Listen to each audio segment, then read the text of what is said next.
వెనకాల ఈ మిషనరీ అంతా చూసి నేను ఏమన్నా కంపెనీ పెట్టా అనుకుంటున్నారా? కాదు, ఇది 15 కోట్లు పెట్టి ఖర్చు పెట్టి ఆ జగనన్న సరిహద్దురాళ్ళు అని చెప్పి వచ్చింది కదా, భూ సురక్ష ఏదో పెట్టాడు కదా పథకం, దానికోసం పెట్టిన సెటప్ ఇదంతా. ఇదిగో నా వెనకాల కనపడుతున్నాయా? నా వెనకాల కనపడుతున్న రాళ్ళు డంపు ఇవన్నీ అయ్యే. అన్నిటి మీద అయ్యగారు మొహం మళ్ళీ సమాధి రాళ్ళ మీద మొహాలు వేపించుకున్నట్టు అదేం విచిత్రమైన కోరికో నాకు అర్థం కాదు. ఇదిగో ఇవన్నీ ఆడబడతారు ఇప్పుడు.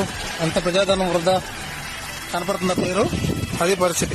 ఇలాంటి ఎన్ని చేశాడో ఇంకా మహానుభావుడు. అన్ని ఈ రాళ్ళన్నీ అవే. ఏంటి వైఎస్ఆర్ జగనన్న భూరక్ష. చూడు ఎంత పెద్దది కట్టారో, లోపల మెషినరీ అది కథ కార్ఖానం. మనం ఉపయోగపడే పని చేయమంటే ఇది వీళ్ళు చేసింది. మరి మొహాలు వేస్తే ఫస్ట్ కొన్నిటి మీద మొహం వేశారు. మొహం వేస్తే మరి ఇంకా అదేదో ఎపిటోమ్ లా ఉంటదని మన లాస్ట్ కి ఇంకా పేరుకు ఫిక్స్ అయ్యారు. పేరు ఫిక్స్ అయ్యి పేరు వేయించుకున్నారు. భూ సురక్ష 2020 అంట. 2020 కాకుండా 2024 అంటే మీ ఆధిపత్యానికి మీ అహంకారానికి సమాధి పడిందని చెప్పి ఇంకా క్లియర్ గా ఉండేది మెసేజ్.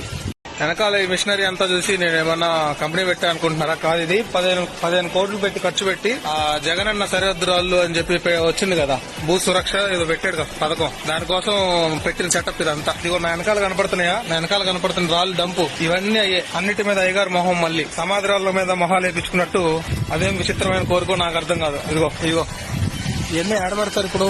అంత ప్రజాధనం వృధా కనపడుతుందా పేరు? అది పరిస్థితి. ఇలాంటి ఎన్ని చేశాడో ఇంకా మహానుభావుడు. అన్ని ఈ రాళ్ళన్నీ అవే. ఏంటి వైఎస్ఆర్ జగనన్న భూరక్ష. చూడు ఎంత పెద్దది కట్టారో, లోపల మెషినరీ అది కథ కార్ఖానం. మనం ఉపయోగపడే పని చేయమంటే ఇది వీళ్ళు చేసింది. మరి మొహాలు వేస్తే ఫస్ట్ కొన్నిటి మీద మొహం వేశారు. మొహం వేస్తే మరి ఇంకా అదేదో ఎపిటోమ్ లా ఉంటదని మన లాస్ట్ కి ఇంకా పేరుకు ఫిక్స్ అయ్యారు. పేరు ఫిక్స్ అయ్యి పేరు వేయించుకున్నారు. భూ సురక్ష 2020 అంట. 2020 కాకుండా 2024 అంటే మీ ఆధిపత్యానికి మీ అహంకారానికి సమాధి పడిందని చెప్పి ఇంకా క్లియర్ గా ఉండేది మెసేజ్.